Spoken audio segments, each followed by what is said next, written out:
जब घड़ी का काटा करता है 4 बजे का इशारा तो खबरों से हाई हो जाता है पारा। क्योंकि 4 बजे हम चक्रव्यूह के साथ आपके सामने पेश होते हैं। नमस्कार, कैपिटल टीवी में आपका स्वागत है और मैं आपके साथ प्रिया बिष्ट।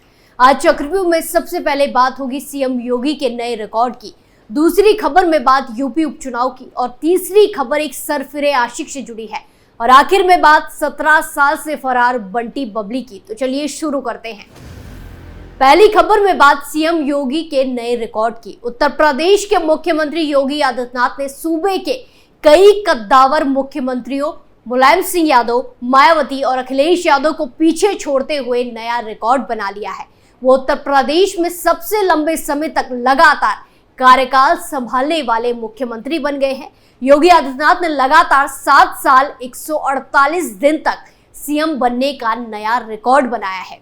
योगी से पहले कांग्रेस के मुख्यमंत्री डॉक्टर संपूर्णानंद इस पद पर सबसे ज्यादा समय तक रहे थे। इतना ही नहीं, वो उत्तर प्रदेश की विधानसभा भवन पर लगातार 8वीं बार ध्वजारोहण करने वाले पहले मुख्यमंत्री बन गए हैं। वहीं आपको बता दें कि चौधरी चरण सिंह, मुलायम सिंह यादव, मायावती और अखिलेश यादव सीएम योगी के आसपास भी नहीं है। मायावती ने 4 बार यूपी के मुख्यमंत्री जबकि मुलायम सिंह यादव ने 3 बार शपथ ली, लेकिन फिर भी ये कीर्तिमान स्थापित नहीं कर पाए। बसपा सुप्रीमो मायावती ने 4 बार यूपी के मुख्यमंत्री पद की शपथ ली थी, लेकिन उनका पूरा कार्यकाल 7 साल 16 दिन का था। मुलायम सिंह यादव 3 बार मुख्यमंत्री बने। इस दौरान मुलायम सिंह यादव का कुल कार्यकाल 6 साल 274 दिन रहा। सीएम योगी की गिनती उन नेताओं में होती है जिनके नेतृत्व में प्रदेश में किसी पार्टी की दूसरी बार सरकार बनी है। 25 मार्च 2022 को जब योगी आदित्यनाथ ने मुख्यमंत्री पद की शपथ ली तो उन्होंने नारायण दत्त तिवारी का 37 साल पुराना रिकॉर्ड तोड़ा था। नारायण दत्त ने साल 1985 में अविभाजित उत्तर प्रदेश में दूसरी बार मुख्यमंत्री पद की शपथ ली थी। वहीं उत्तराखंड बनने के बाद देखा जाए तो योगी आदित्यनाथ प्रदेश के पहले सीएम हैं जो लगातार दूसरी बार सत्ता पर काबिज हुए हैं। नोएडा जाने से कुर्सी चले जाने का मिथक तोड़ने वाले भी सीएम योगी आदित्यनाथ ही हैं। वो सीएम रहते हुए कई बार नोएडा आकर कार्यक्रमों में शामिल हुए हैं। वहीं भारत के 78वें स्वतंत्रता दिवस के अवसर पर मुख्यमंत्री योगी आदित्यनाथ ने पिछले 7 सालों में उत्तर प्रदेश की उपलब्धियों का खासा बखान किया। उन्होंने कहा कि राज्य 6ठी या 7वीं सबसे बड़ी अर्थव्यवस्था से बढ़कर भारत की दूसरी सबसे बड़ी राज्य अर्थव्यवस्था बन गया है, जिसने देश के सकल घरेलू उत्पाद में 9.2% का योगदान दिया है। सीएम योगी आदित्यनाथ ने खुद को यूपी सरकार को एक संभावित विकास इंजन के रूप में स्थापित किया है। अगली खबर में बात यूपी उपचुनाव की, जहां उत्तर प्रदेश में 10 सीटों पर होने वाले उपचुनाव को लेकर तैयारियां तेज हो गई हैं। लोकसभा चुनाव के बाद अब एक बार फिर इन उपचुनाव में समाजवादी पार्टी और भारतीय जनता पार्टी के बीच सीधी टक्कर देखने को मिलेगी, जहां सपा अध्यक्ष ज्यादा से ज्यादा सीटें जीतकर पार्टी कार्यकर्ताओं के जोश को बनाए रखना चाहते हैं, तो वहीं दूसरी तरफ बीजेपी एक बार फिर अपनी पुरानी जमीन को समेटने की कोशिश करेगी। इस बार यूपी की 10 सीटों पर उपचुनाव की जंग बेहद दिलचस्प होने वाली है, लेकिन 2 सीटों पर सबकी निगाहें टिकी हुई है।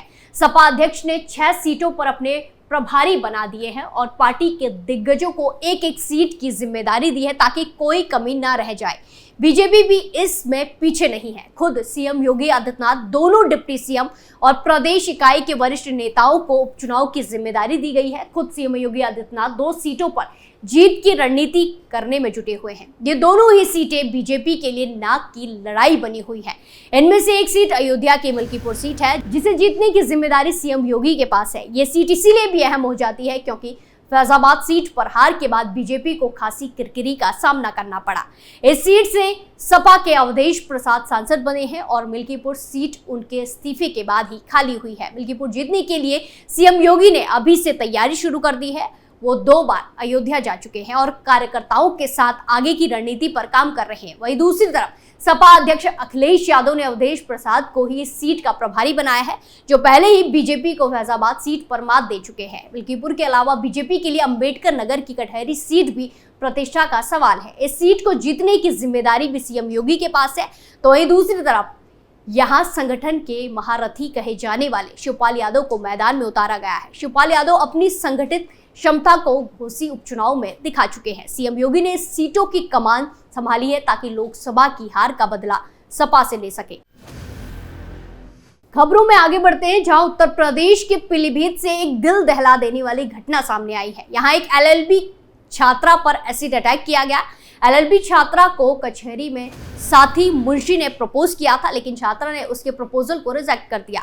इसके बाद से ही मुंशी छात्रा पर काफी गुस्सा था। मुंशी ने इसी बात की नाराजगी में छात्रा के ऊपर एसिड फेंक दिया, जिससे वो बुरी तरह से घायल हो गई। छात्रा ने प्रपोजल रिजेक्ट करने के बाद मुंशी से बातचीत भी बंद कर दी थी। इसके बाद एक तरफा प्यार में अंधे होकर खफा मुंशी ने वकील के साथ घर लौट रही एलएलबी की छात्रा के ऊपर बुर्का पहनकर एसिड फेंक दिया। इस हादसे में साथी वकील और छात्रा दोनों घायल हो गए और साथी के साथ आरोपी मुंशी मौके से फरार हो गया।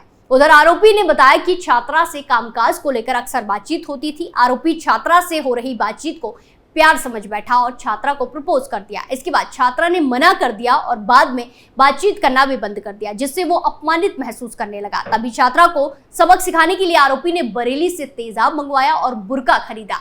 जैसे ही छात्रा जंगल के जिरी चौला को क्रॉस कर रही थी, तभी साथी के साथ पीछे से बाइक पर आरोपी आया और चलती बाइक से उसके ऊपर तेजाब फेंककर मौके से फरार हो गया।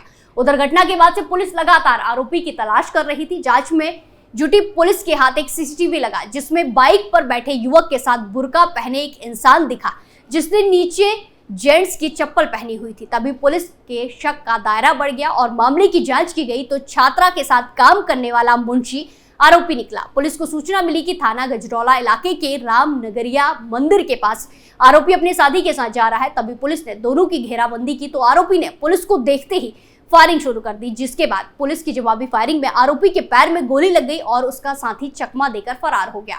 एसपी ने बताया कि आरोपी के पास से तमंचा, कारतूस और बाइक बरामद कर ली गई है और उसे जेल भेज दिया गया है।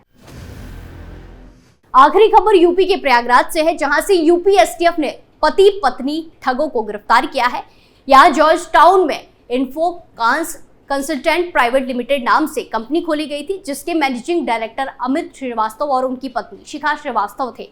आरोप है कि लोगों को नौकरी देने के नाम पर ये लोग उनसे ठगी करते थे। कंपनी में लोगों से पैसा जमा करवाकर सॉफ्टवेयर डेवलपर इंजीनियर के पद पर नौकरी दी जाती थी।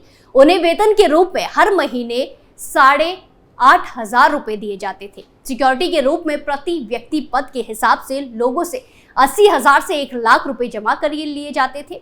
सर्विस एग्रीमेंट में 3 साल तक कंपनी में काम करने का बॉन्ड और 3 साल के बाद सिक्योरिटी मनी वापस करने के साथ साथ 6 महीने काम के बाद वेतन में वृद्धि का आश्वासन भी दिया जाता था। जनता द्वारा दिए गए सिक्योरिटी मनी इकट्ठा हो जाने के बाद सारे रुपए लेकर ये दोनों पति पत्नी फरार हो गए थे।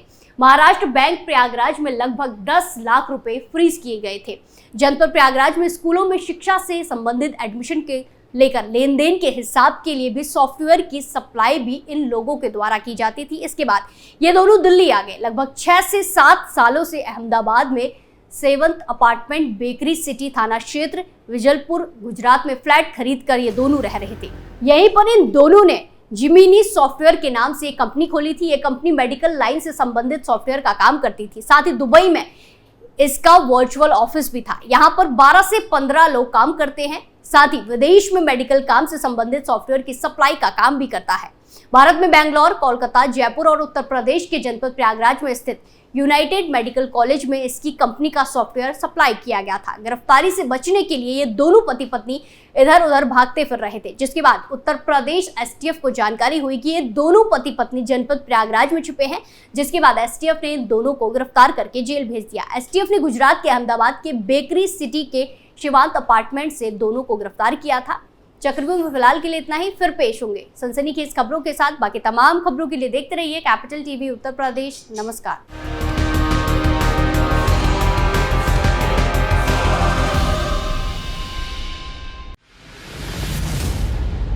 मैं राजनीति करता नहीं, पर राजनीति को बहुत गहरे तक समझता हूं। मैं लोगों के बीच रहता हूं, लोगों के मन को अच्छे से जानता हूं।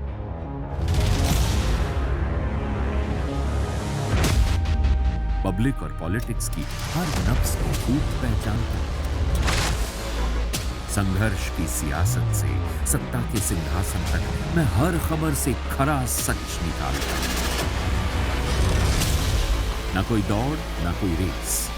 Capital TV, Uttar Pradesh.